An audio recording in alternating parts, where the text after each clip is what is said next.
내 허리는 평생 내 삶을 지탱해준 전부였다.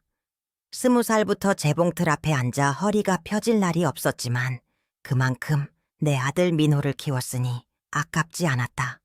밤낮 없이 굽힌 허리 덕분에 민호가 대학에 가고 좋은 직장에 들어가고 그리고 이 작은 아파트라도 가질 수 있었으니까. 그런데 세월이 참 빠르다. 70이 넘어가니 그 허리가 이젠 내 목숨을 갉아먹는 것처럼 아프기 시작했다. 지난 6달은 지옥이었다. 척추 깊은 곳에서 불이 나는 것 같았고 칼로 후벼 파는 것 같았다. 병원에 갔더니 젊은 의사가 차가운 눈으로 나를 내려다봤다. 퇴행성입니다.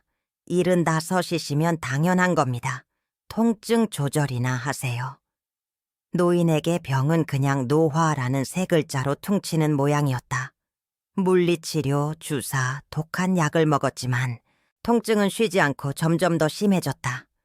다리가 저리기 시작했을 때는 정말 무서웠다.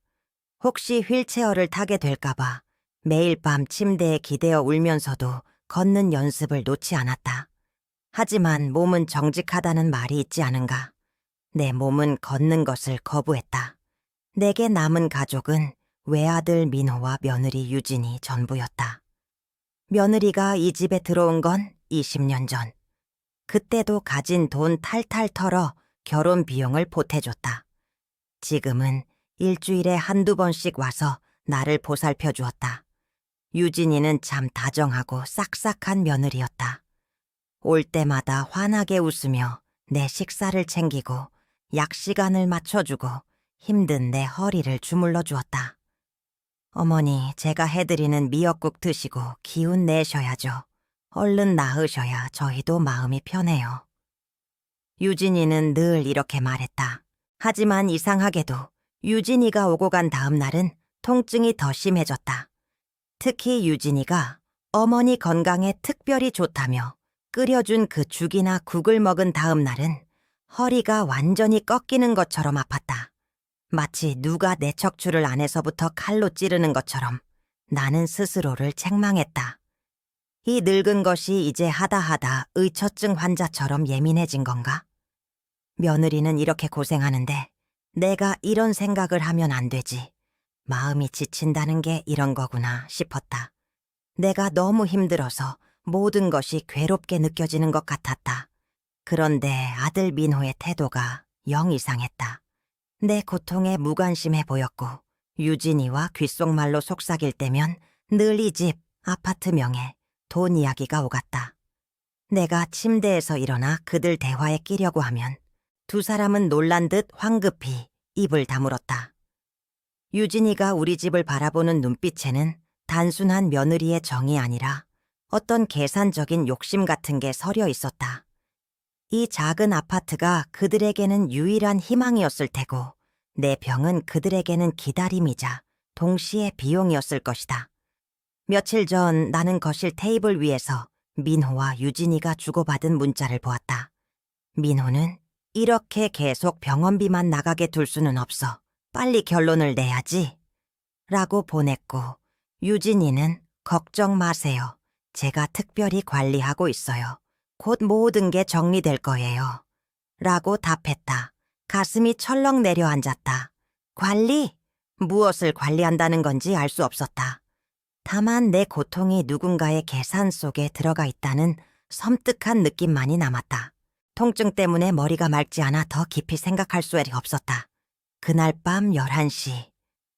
허리 고통 때문에 잠 못 이루고 침대 가장자리에 힘겹게 걸터 앉아 있었다.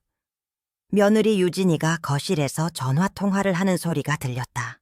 나는 숨을 죽이고 문틈으로 귀를 기울였다. 어둠 속에서 들려오는 유진이의 목소리는 너무나 부드러웠지만 나는 온몸의 피가 식는 것을 느꼈다. 네, 어머니 약은 제가 따로 챙기고 있어요. 의사 말대로는 앞으로 6달이 고비라고 했으니 조금만 더 버티면 돼요. 아버님 시아버지, 이 남긴 유언장대로 그녀가 더 이상 스스로 설 수 없게 되면 모든 법적 절차를 시작할 수 있어요. 그 아파트, 이번 겨울 안에는 반드시 저희 명의로 바꿀 거예요. 내 심장이 비수처럼 찔렸다. 스스로 설 수 없게 되면. 그 말의 의미가 내 온몸을 마비시켰다. 며느리는 나를 돌보는 게 아니었다. 나를 관리하고 있었다. 아주 계산적이고 잔인한 방식으로. 내 고통은 우연이 아니었다. 내 척추를 부러뜨려 나를 침대에 가두려는 누군가의 의도적인 계획이었다. 내 아들과 며느리, 그들이 나를 죽이려 하고 있었다. 이 세상에 나 혼자 남겨진 것 같았다. 1단계, 불길한 징조, 불안과 패턴. 며느리의 목소리가 내 귀에서 떠나지 않았다. 스스로 설 수 없게 되면. 그 문장은 벼락처럼 내 머릿속에 박혔다. 내 고통이 계획이었다니. 내 아들 민호가 내 평생을 바쳐 키운 외아들이 그 사실을 알고 있었다니. 그날 이후 유진이가 주는 모든 것이 독처럼 느껴졌다. 유진이는 여전히 환하게 웃으며 내 침대 곁으로 왔다. 어머니, 오늘은 제가 특별히 닭죽을 끓였어요. 이거 드시고 얼른 기운 차리셔야죠. 나는 숟가락을 들었다. 닭죽은 부드럽고 구수했다. 하지만 목구멍으로 넘어가는 순간 그건 음식이 아니라 내 목숨을 조여오는 밧줄 같았다. 나는 애써 맛있게 먹는 척했지만 내 심장은 쿵쾅거렸다. 유진이가 내 몸을 관리한다는 말이 도대체 뭘까? 나는 그들의 패턴을 되짚었다. 유진이가 오면 늘 강조하는 말이 있었다. 어머니, 허리 아프실 때는 절대 움직이시면 안 돼요. 침대에 딱 붙어 쉬셔야 빨리 나아요. 제가 다 해드릴게요. 유진이는 내가 화장실에 가는 것조차 못마땅해 했고 내가 몰래 걷기 연습을 할까봐 늘 문을 활짝 열어두었다. 처음에는 며느리가 나를 아껴서 그러나 싶었다. 하지만 이제는 달랐다. 유진이는 내가 회복하는 것을 막고 있었다. 내가 침대에서 일어날 수 없도록 내 근육이 다 빠져나가도록 만들고 있었다. 유진이가 다녀간 다음 날 아침 예상대로 허리가 다시 칼로 찌르는 것처럼 아팠다. 어제 유진이가 챙겨준 새로운 진통제를 먹었을 때 잠시 통증이 사라졌다가 효과가 떨어지자마자 지옥이 시작됐다. 나는 아프다는 핑계로 침대에 누워있을 수밖에 없었고 그럴수록 허리는 더 약해졌다. 악순환이었다. 마음이 약해지면 몸도 약해진다. 나는 침대에 누워 천장만 바라봤다. 내가 정말로 의처증 환자처럼 미쳐가는 건가? 내 아들이 설마 나를? 믿을 수가 없었다. 하지만 유진이가 통화에서 말했던 스스로 설 수 없게 되면 이라는 말이 너무나 선명했다. 그들은 내가 불구가 되기를 바라고 있었다. 그 끔찍한 진실이 내 몸을 짓눌렀다. 나는 당장 그 약통을 살펴보기로 결심했다. 통증 때문에 몸을 일으킬 때마다 눈앞이 핑 돌았지만 이대로 당할 수는 없었다. 나는 필사적으로 손을 뻗어 침대 머리맡 작은 상자 안에 있던 진통제를 꺼냈다. 2단계, 은밀한 조사, 배신의 방법과 조력자. 나는 진통제를 숨긴 채 유진이가 오기를 기다렸다. 유진이는 이틀 뒤에 왔다. 늘 그렇듯 환하게 웃으며 내 약통을 챙겨주었다. 어머니, 제가 약사님께 특별히 부탁드린 약이에요. 통증 완화에 아주 좋대요. 꼭 시간 맞춰 드세요. 유진이가 나간 후 나는 손톱만큼의 힘을 짜내 그 알약을 꺼냈다. 내가 원래 병원에서 처방받은 약과는 색깔과 크기가 달랐다. 나는 통증이 심한 척 유진이가 준 약을 먹는 신용만 하고는 입에 머금고 있다가 뱉어서 이불 속에 숨겼다. 고통은 다시 밀려왔지만 나는 이제 이 고통이 적어도 조작된 것이 아니라는 사실에 기묘한 안도감을 느꼈다. 나는 이 약이 뭔지 알아야 했다. 이 작은 아파트에 홀로 누워있는 나는 아무것도 할 수 없었다. 그때 나는 우리 아파트 같은 층에 사는 배 여사, 60대 후반을 떠올렸다. 배 여사는 요양병원에서 간호조무사로 30년 넘게 일하다 은퇴한 분이었다. 눈치가 빠르고 무엇보다 전기 많은 사람이었다. 며칠 뒤 유진이가 아들과 함께 잠깐 장을 보러 간 틈을 타 나는 지팡이를 짚고 힘겹게 현관문을 열었다. 다리가 저리고 떨려 걸을 수가 없었다. 나는 거의 기어가는 것처럼 배 여사의 집 문을 두드렸다. 배 여사는 놀란 얼굴로 나를 맞았다.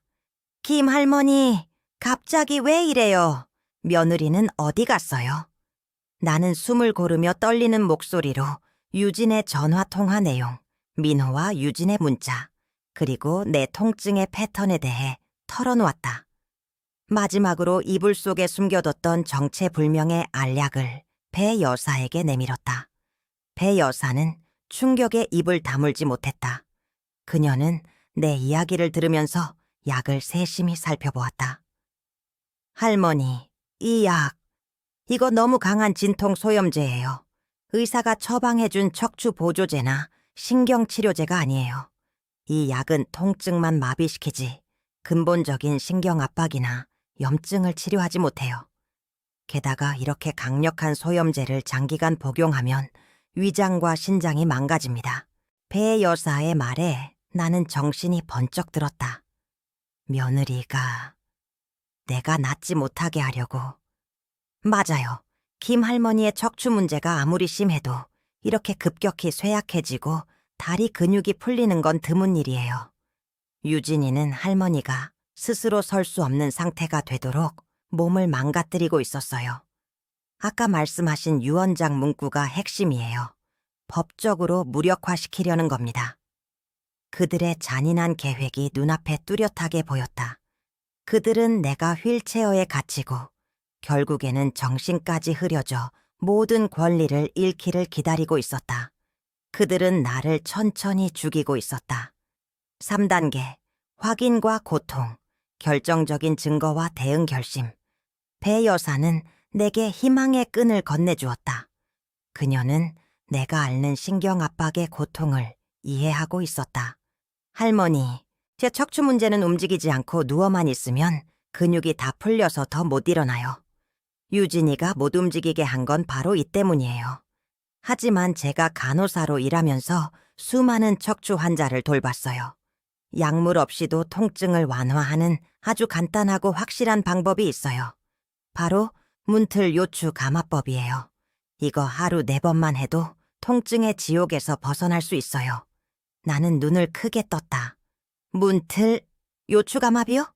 배 여사는 친절하게 설명해 주었다. 문틀을 잡고 매달리는 거예요. 온몸을 매달지 않아도 돼요.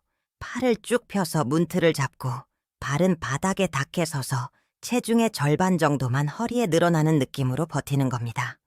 단 2분만 이렇게 몸을 늘리면 척추 사이에 눌려있던 신경이 풀리면서 압력이 30에서 40%, 삼립솜 40%까지 즉각적으로 완화돼요. 이건 병원에서도 쓰는 물리치료 방식이에요. 유진이는 할머니가 이걸 할까봐 꼼짝 못하게 막았던 거예요. 나는 심장이 뛰는 것을 느꼈다.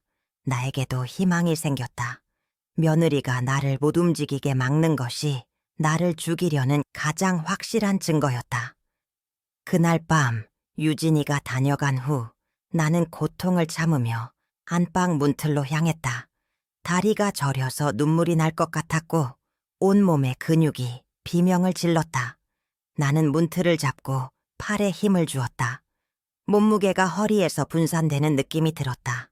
아팠다. 너무 아파서 손을 놓으려 했지만 유진이의 스스로 설 수 없게 되면 이라는 목소리가 나를 붙잡았다. 이 또한 지나간다. 나는 간신히 2분을 버텼다. 문틀에서 손을 놓자 허리에서 뜨거운 통증이 서서히 풀리는 느낌이 들었다. 마치 꽉 묶여있던 밧줄이 느슨해진 것 같았다. 다리의 저림이 아주 조금, 아주 희미하게 완화되었다. 나는 살 수 있다. 내가 일어날 수 있다면 저들의 계획은 물거품이 된다. 며칠 후 나는 배 여사의 도움을 받아 근처 의원에서 혈액 검사를 받았다. 결과를 보며 배 여사는 격분했다. 할머니 보세요. 최근 3주간의 혈액 검사 결과입니다. 이 진통 소염제 때문에 위와 신장 수치가 급격히 나빠졌어요. 유진이는 할머니가 스스로 설 수 없는 상태를 넘어 위독한 상태로 몰아넣고 있었던 거예요. 배 여사는 나에게 초소형 녹음기를 건넸다. 할머니, 이제 증거를 모아야 해요. 며느리의 계획이 아니라 아드님이 이 일에 대해 인지하고 있다는 결정적인 증거가 필요해요. 나는 녹음기를 숨겨두었다. 내 아들의 목소리를 녹음해야 한다는 사실이 가슴을 후벼 팠다. 내가 평생을 바쳐 지켜온 외아들, 그가 나를 배신하고 있다는 증거를 내 손으로 확보해야 했다. 이것은 내 삶에서 가장 고통스러운 작업이었다. 사는 게 어디 쉽냐. 하지만 이제 나는 더 이상 무력한 노인이 아니었다. 나는 내 생명을 지키기 위해 싸우는 전사였다. 4단계, 비밀스러운 방역과 위장, 회복과 계획 실행. 나는 철저한 배우가 되었다. 유진이가 오면 이전보다 훨씬 더 고통스럽고 기력이 없는 척 연기했다. 아이고, 유진아. 이제는 혼자서 화장실도 못 가겠구나. 허리가 너무 아파서 기침만 해도 뼈가 부러지는 것 같구나. 유진이는 내가 빨리 걷잡을 수 없이 쇠약해지는 모습에 만족하는 듯했다. 그녀는 미소를 감추지 못했다. 어머니, 너무 걱정 마세요. 제가 이번 주에 요양원 상담을 잡아놨어요.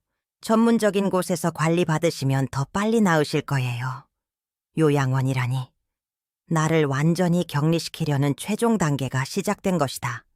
하지만 유진이의 눈앞에서 나는 약해졌지만 홀로 있는 밤에는 강해졌다. 나는 매일 새벽 유진이가 잠든 시간 몰래 문틀로 향했다. 다리의 저림이 사라질 때까지 문틀 요추 감화법을 꾸준히 시행했다. 그리고 배 여사는 내게 또 다른 중요한 회복 방법을 알려주었다. 바로 4-6 호흡법이었다. 할머니, 이 호흡법을 같이 하셔야 허리 주변의 코어 근육 긴장이 풀려요. 24차, 초 동안 들이마시고 6차, 초 동안 천천히 내쉬세요. 이걸 90초만 반복해도 근육 긴장이 18%까지 완화돼요. 나는 문틀 감화법 후에 이 호흡법을 병행했다. 4초 들이마시고 6초 내쉬기. 이것은 내 몸의 긴장을 푸는 마법 같았다. 매일 이 과정을 반복하자 며칠 만에 나는 지팡이 없이도 방 안에서 몇 걸음 걸을 수 있게 되었다. 통증은 절반 이상 줄었다. 나는 이제 유진이가 주는 진통제를 모조리 쓰레기통에 버렸다.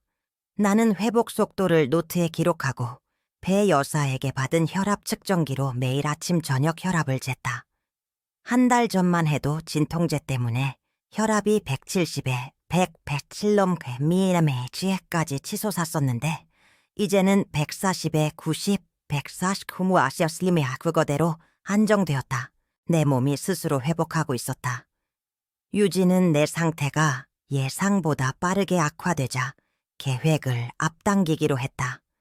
그날 저녁 민호가 퇴근하고 돌아왔다. 유진은 민호를 거실로 끌고 가 귓속말을 했다. 나는 녹음기를 침대 밑에 넣어두고 숨을 죽였다. 여보, 어머니가 이러다 병원에서 돌아가시면 유언장 집행이 복잡해져요. 아버님 민호의 아버지, 이 남긴 4억 5천만 원짜리 아파트를 깔끔하게 받으려면 이번 주 안에 정신적인 판단 능력 상실 서류를 준비해야 해요. 당신은 동의서에 사인만 하면 돼요. 저희가 고생한 거 생각해야죠. 유진의 목소리는 부드러웠지만 그 내용은 칼날 같았다. 잠시 침묵이 흘렀다. 내 아들 민호의 목소리가 들렸다. 그는 망설이는 듯했지만 결국 돈에 대한 욕심 때문에 무너졌다. 알았어. 내일 오전에 변호사 만날게. 어머니 상태가 워낙 안 좋으니까. 그냥 빨리 정리하는 게 맞겠지. 민호의 비겁한 동의가 녹음기에 선명하게 담겼다. 나는 눈을 감았다. 내 아들은 이제 완전히 내게서 떠났다. 내 가슴이 찢어지는 고통을 느꼈지만 동시에 차가운 결의가 내 온몸을 휘감았다. 다음 날 오전 10시 민호와 유진 그리고 변호사가 집으로 들이닥쳤다. 그들은 나에게 요양병원 입원 동의서와 법적 대리인 지정 동의서를 내밀었다. 이 서류에 서명하면 나는 법적으로 무력화되고 아파트 명의는 그들에게 넘어가는 것이었다. 어머니, 힘드시죠? 이제 저희에게 맡기시고 편히 쉬세요. 저희가 잘 관리할게요. 유진은 펜을 내밀며 미소 지었다. 그 미소는 내게 비웃음 같았다. 나는 손을 떨며 펜을 잡았다. 아들은 초조하게 어머니의 손을 바라보았다. 유진은 이 모든 것이 48시간 안에 끝날 것이라고 확신하는 눈치였다. 나는 펜을 서류 대신 테이블 위에 내려놓았다. 그리고 힘겹게 고개를 들었다. 유진아, 내가 스스로 설 수 없으면 명예 이전이 가능하다고 했지? 유진은 당황했지만 이내 미소를 가장했다. 네, 어머니, 아버님의 뜻이었죠. 이제 유진이 말을 마치기도 전에 나는 침대 난간을 꽉 잡았다. 매일 새벽 문틀 요추 감화법으로 강화했던 코어 근육에 온 힘을 주었다. 마비된 척하던 두 다리에 체중을 실었다. 그리고 나는 고통스러운 표정조차 없이 그들 앞에서 침대에서 천천히 일어섰다. 내 손에는 며느리의 모든 악행이 녹음된 작은 녹음기가 쥐어져 있었다. 유진과 민호의 얼굴에서 핏기가 싹 가셨다. 그들의 완벽했던 6달간의 계획이 단 2분의 회복 기술과 어머니의 굳은 의지로 무너지는 순간이었다. 나는 녹음기를 꽉 쥐고 똑바로 서 있었다. 그들의 증오가 이 아파트에서 폭발하는 것은 이제 시간 문제였다. 나는 스스로에게 속삭였다. 아직 늦지 않았다. 계속하기 전에 당신이 어디에서 보고 있는지 알려주세요. 이 이야기가 얼마나 멀리 전해질지 정말 궁금해요. 유진과 민호는 내가 침대에서 일어선 충격적인 광경을 그저 멍하니 바라볼 뿐이었다. 그들의 얼굴은 공포와 경악으로 굳어 핏기 하나 없었다. 유진이 간신히 미소를 짓더니 떨리는 목소리로 어머니 기적이에요. 매일 드린 약이 드디어 효과를 이라며 변명하려 했다. 효과. 네가 준 약은 내 위장과 신장을 망가뜨리는 독이었지. 나는 유진의 말을 단호하게 끊었다. 나는 손에 쥐고 있던 초소형 녹음기의 재생 버튼을 눌렀다. 스피커에서 민호의 비겁한 목소리가 흘러나왔다. 어머니가 이러다 병원에서 돌아가시면 유언장 집행이 더 복잡해져요. 이번 주 안에 정신적인 판단 능력 상실 서류를 준비해야 해요. 녹음이 끝나자마자 현관문이 열리며 미리 연락을 받고 대기하고 있던 배 여사와 박 형사가 들어섰다. 민호는 고개를 떨구었고 유진은 변호사에게 소리치려 했지만 이미 상황은 끝난 뒤였다. 나는 천천히 걸어 테이블로 다가섰다. 내가 지팡이 없이 걷는 것을 보며 변호사까지 얼굴이 하얗게 질렸다. 나는 배 여사가 확보해준 증거들을 테이블에 내려놓았다. 박 형사님, 이것이 저들이 의도적으로 저에게 먹인 강력한 진통 소염제입니다. 이건 제가 그동안 복용한 알약들, 그리고 최근 3주간의 혈액 검사 결과예요. 강력한 진통제 복용으로 인한 위와 신장 수치의 급격한 악화가 명확히 보이죠. 나는 떨림 없는 목소리로 모든 것을 설명했다. 나는 증거 중 가장 결정적인 것을 집어들었다. 바로 내 몸의 회복 과정이었다. 유진은 내가 허리가 아파도 절대 일어나지 못하게 했어. 내가 스스로 설 수 없는 상태가 되어야 유언장의 4억 5천만 원짜리 아파트를 손에 넣을 수 있었으니까. 하지만 나는 배 여사의 도움으로 문틀 요추 감화법을 알게 되었지.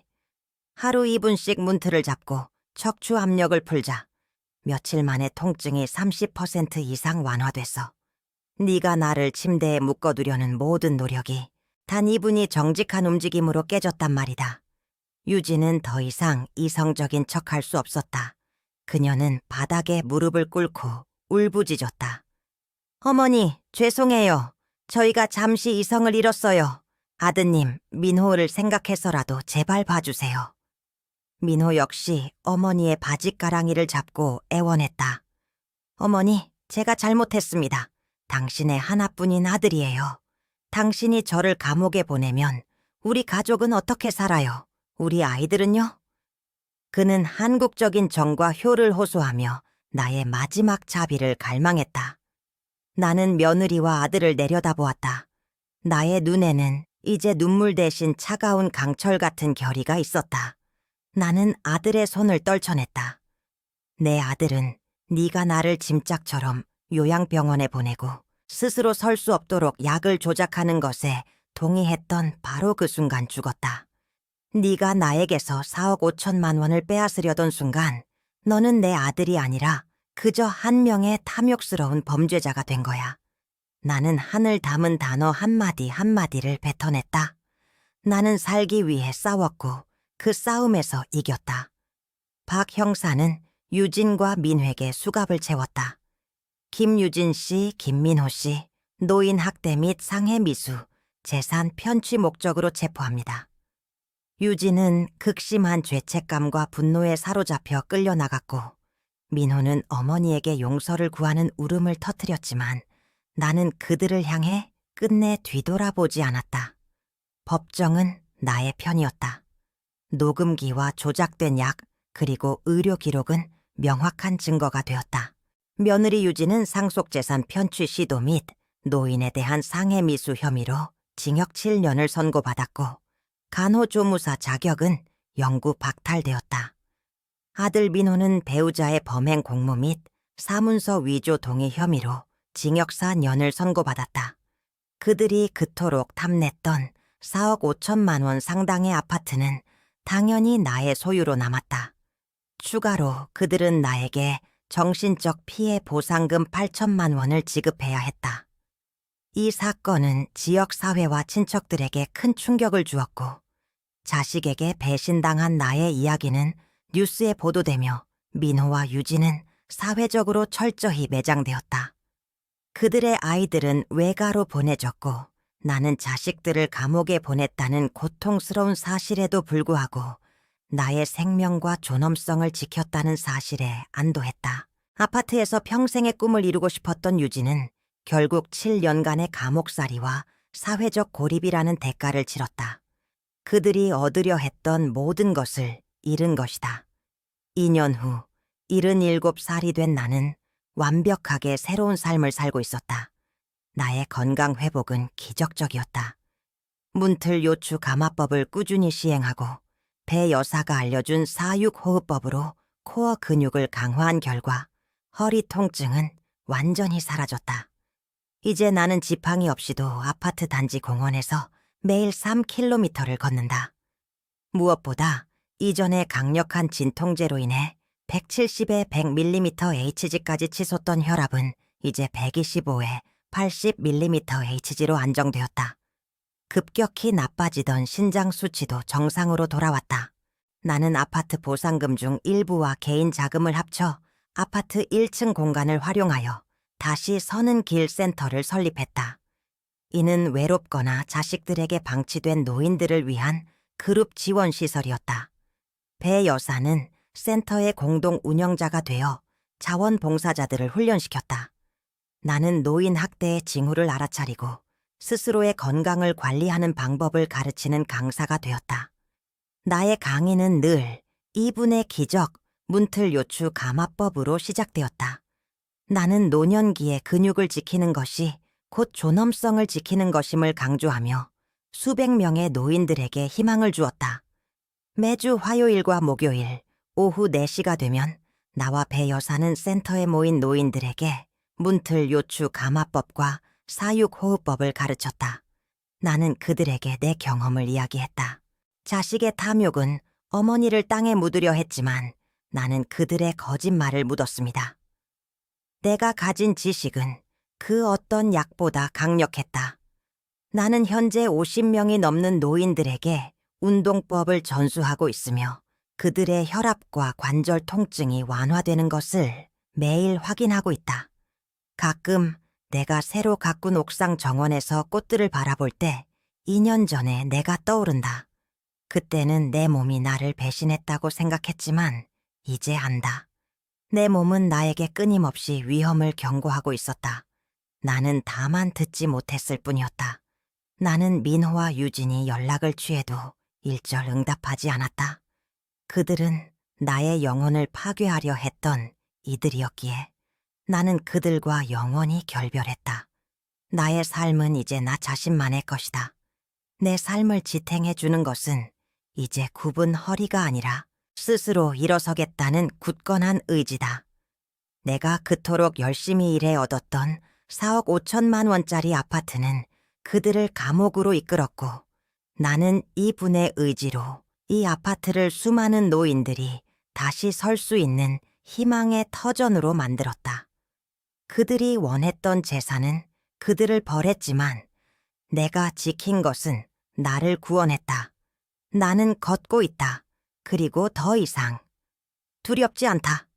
그리고 끝까지 함께 해주셨다면 이야기에 대한 당신의 생각과 앞으로 어떤 종류의 이야기를 더 보고 싶은지 댓글로 남겨주세요.